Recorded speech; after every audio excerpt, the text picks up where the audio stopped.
हमारे कुल के बहुत बड़े कवि नदीम साद साहब ने कहा था कि मुश्किल कोई आन पड़े तो डर जाने से क्या होगा। मुश्किल कोई आन पड़े तो डर जाने से क्या होगा, जीने की तरकीब निकालो, मर जाने से क्या होगा। जी हाँ दोस्तों, मैं सत्येंद्र धाकड़ आज एक संवेदनशील टॉपिक लेकर आपके बीच में हूँ। ये वीडियो, ये टॉपिक उतने उससे भी ज्यादा इंपॉर्टेंट है जो आपके सब्जेक्ट्स हुआ करते थे। मेरा आपसे निवेदन है कि इस वीडियो को आप जरूर देखें और इस पर विचार करें कि मैं आपके सामने क्यों ये वीडियो लेकर के आया हूँ। एक न्यूज़पेपर की कटिंग है, दैनिक भास्कर की।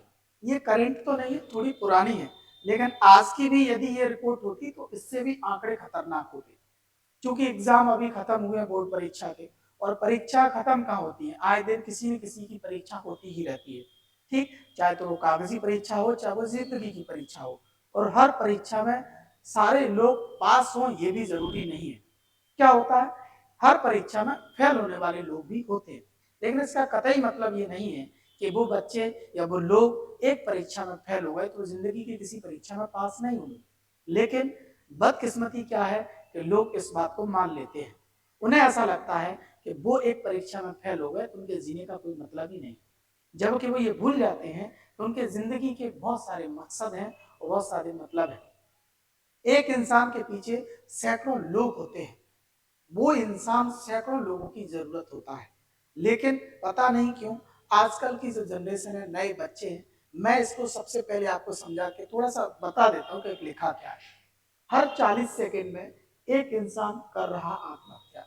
ये पूरे दुनिया की कहानी है। आप सोचिए 40 सेकंड कितनी अ, कम कीमत है, मतलब एक मिनट भी नहीं लग रहा।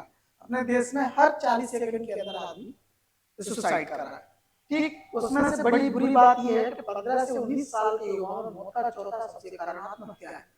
यानी ये जो युवा शैली है, किशोर अवस्था है, इस अवस्था के बच्चे, यदि मान लो 4 बच्चों की डेथ होती है तो वो रीजन दुनिया के बहुत सारे हो सकते हैं, एक्सीडेंट हो सकते हैं, बीमारी हो सकती है, 50 चीजें, लेकिन उनमें से सोचिए एक चौथा हिस्सा केवल सुसाइड का है। और ये तो सुसाइड अटेम्प्ट करने के बाद डेथ के रेसेस हैं। आप सोचिए कितने लोग अटेम्प्ट करते हैं और वो बच जाते हैं।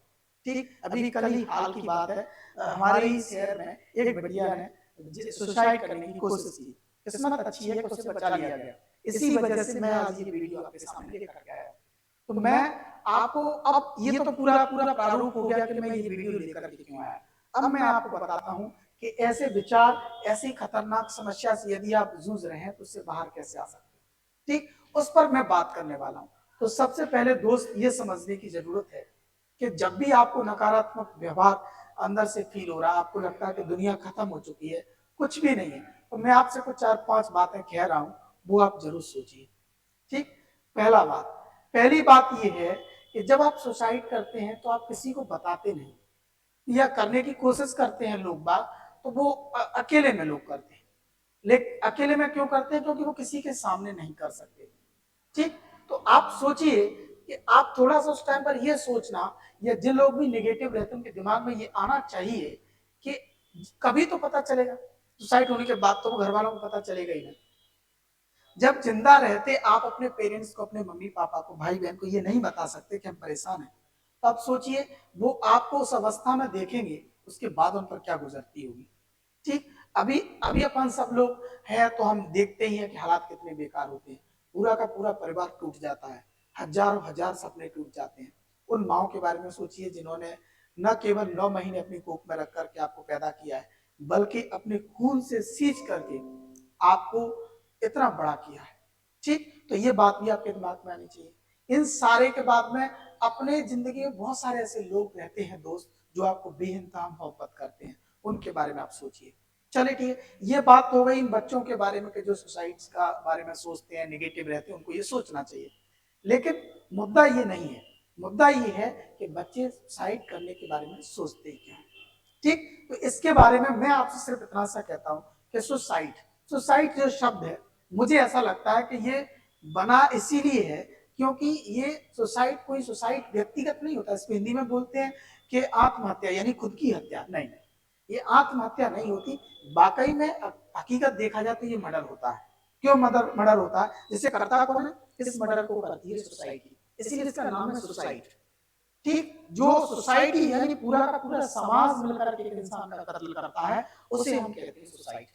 क्यों? इसमें समाज की क्या भूमिका है? समाज किसी इंसान का मर्डर क्यों करेगा और कैसे करता है, उसका कारण हम आपको बताते हैं। एक बच्चा डिप्रेशन में जा रहा है, ठीक, आपकी फैमिली का ही है, और वो इस लेवल तक पहुंच गया कि उसको सुसाइड अटेम्प्ट करना पड़ रहा है। इसका मतलब ये हुआ कि आपका परिवार आपके प्रति संवेदनशील नहीं है, या फिर वो सोसाइटी के इतने दबाव में है कि वो अपने बच्चे के दबाव को महसूस ही नहीं कर पा रहा।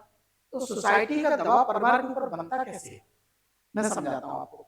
एक बच्चा है जिसके नंबर कमाने वाले हैं, ठीक, पड़ोस में एक दूसरा बच्चा है जो टॉपर है, यानी उसके 90% के प्लस बनने वाला। तो सोसाइटी यानी आसपास के लोग बेमतलब का एक ऐसा प्रेशर क्रिएट करते हैं परिवार पर कि आपके बच्चे के परसेंट नंबर क्यों नहीं बन रहे हैं, बनना चाहिए, कंपटीशन।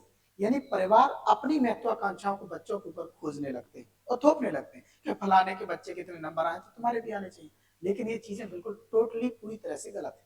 मुझे तो लगता है कि ऐसा बिल्कुल कहीं से कहीं नहीं होना चाहिए। ये तो एक चीज एग्जाम की हो गई, इसके अलावा भी मैं आपको ऐसे ढेर सारे एग्जाम्पल्स दे सकता हूँ जहाँ सोसाइटी क्रिएट करती है। कहीं कहीं बच्चे गरीबी से परेशान होते हैं, कुछ परिवार गरीबी से परेशान होते हैं, कुछ परिवारों में बच्चों की कुछ अपनी महत्वाकांक्षा इच्छा जागृत होती है, वो पेरेंट्स से शो नहीं कर पाते, इस चलते उनके साथ कुछ न कुछ उल्टा सीधा हो जाता है। घर में उनको प्यार नहीं मिलता तो वो बाहर प्यार खोजने लगते हैं। इस उम्र में उनके साथ मतलब जैसे अपोजिट सेक्स यानी लड़के लड़की के बीच में दोस्ती होती है और वो बाद में प्यार में बदलती है, फिर उसमें वो नाकाम होते हैं तो फिर मरने के बारे में सोचने लगते हैं। मुद्दा ये है कि ऐसा होता ही क्यों है, उसका सटीक आंसर ये है कि वो परिवार से ज्वाइंट नहीं है। ठीक, तो आप सभी से मेरा निवेदन ये है कि ये वीडियो आप अपने परिवार वालों के साथ भी देख सकते हैं, और एक दूसरे पर आप बाहर मत खोजिए, अपना प्यार अपने घर पर खोजिए। मम्मी पापा आपको प्यार करते हैं, इसमें कोई डाउट नहीं है, लेकिन मम्मी पापाओं से भी हमारा निवेदन ये है कि अगर आप प्यार करते हैं तो सच्चा प्यार ऐसा कि आप किसी को दुनिया से कोई मतलब नहीं है, आपका बच्चा है, उसका 65 बन रहा है, 45 बन रहा है, वो संतुष्ट रहिए। वो किसी दूसरे फील्ड में अच्छा कर लेगा, लेकिन आप उसके ऊपर 95 नहीं थोप सकते। जितना बन रहा है उसको सेलिब्रेट करने की जरूरत है। बच्चों के अंदर अवसाद प्रकट कहाँ होते हैं?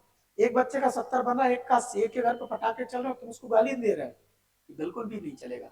बच्चों को समझने की सख्त जरूरत है, हर बच्चा टॉपर नहीं हो सकता। ठीक, तो ऐसे ख्याल आने और लाने के पीछे परिवार और पूरी सोसाइटी होती है। ठीक, परिवार और सोसाइटी को यह समझना पड़ेगा कि बच्चे इस तरीके से नर्वस होने के लिए पैदा नहीं हुए। उनके अपने सपने हैं, उनको आयाम दीजिए, उनका सपोर्ट कीजिए, और अच्छे अच्छे माहौल में उनको जिंदा रहने के लिए माहौल क्रिएट करना पड़ेगा। ठीक, तो मैं उम्मीद करता हूँ कि जितने बच्चे भी हैं इस तरीके की निगेटिविटी से ग्रस्त हैं, और ऐसे जो केसेस हो रहे हैं, अभी कल ही जो हुआ उसके बाद मुझे वीडियो बनाना पड़ा, तो मैं आपसे बार बार यही कहूंगा कि इससे थोड़ा सा ऊपर उठिए, शेयर कीजिए आपके दिल दिमाग में जो कुछ भी है, आप अपने मम्मी पापा, टीचर्स, जो भी दोस्तों के साथ जरूर शेयर करिए। क्योंकि अगर आपको लगता है कि एक चीज गड़बड़ होने से दुनिया खत्म हो जाती है, तो नहीं होती। एक चीज एक जर्रे के बराबर भी नहीं होती, दुनिया बहुत बड़ी है, और इसमें आपकी कीमत इतनी ज्यादा है कि ये बात आपको खुद नहीं मालूम। ठीक, आपकी कीमत कब समझ में आएगी? यदि आपको लगता है कि आपकी कीमत आपको कोई कीमत नहीं कर रहा है, तो घंटे 2 घंटे के लिए ऐसे ही गायब होके देख लो। मरने से बेहतर है कि गायब होके देख लो, 2 घंटे के लिए गायब होके मिल जाओ, फिर आप देखना कि आपके वही मम्मी पापा परिवार लोग आपको कितनी मोहब्बत से गले लगाते हैं, सारे गिले शिकवे भूल करके। ऐसा केस भी हमारे आसपास हुआ था, एक बिटिया गायब हो गई थी, वो जानबूझ करके हुई थी, ऐसा सोच के नहीं, लेकिन बाद में उसकी थिंकिंग बहुत बदल गई पेरेंट्स के प्रति। पहले वो पेरेंट्स को बहुत गलत समझती थी, लेकिन बाद में उसे पता चला कि उसके पेरेंट्स उसकी इतनी केयर करते हैं, इतना प्यार करते हैं, उसने सारी चीजें भुला दी।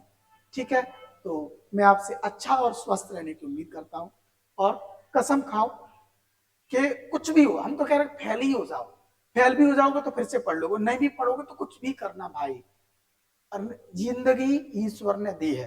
ठीक है, इसीलिए तो नहीं दी थी ना कि आपको एक एग्जाम देना पड़ेगा और एग्जाम में फेल हो जाओ तो ऊपर आ जाना। हम तुम्हें नीचे सिर्फ इसीलिए भेज रहे हैं कि तुम एक एग्जाम देना, और अगर एग्जाम में अच्छा नहीं कर पाओ तो तुम्हारा नीचे कोई मतलब नहीं है। ऐसा तो ईश्वर ने आपको कह के भेजा नहीं है। ईश्वर ने आपको सैकड़ों सैकड़ों क्या हजारों काम करने के लिए भेजा है, उनमें से परीक्षा एकमात्र छोटा सा काम है। उसमें अगर असफलता मिलती भी है तो मैं आपसे फिर यही कहूंगा कि वो कोई बड़ी बात नहीं है, हजारों कामों में से एक आध छोटा मोटा काम गड़बड़ हो सकता है, इतना सा सोचना है बस। परीक्षा जिंदगी नहीं है, जिंदगी होगी तो सैकड़ों और हजारों परीक्षाएं हम देते रहेंगे। ठीक है, मैं उम्मीद करता हूं कि आपको मेरी बातें समझ में आई होंगी, और समझ में आई है थोड़ा सा अमल करने की जरूरत है। Thank you. स्वस्थ रहो। Good luck.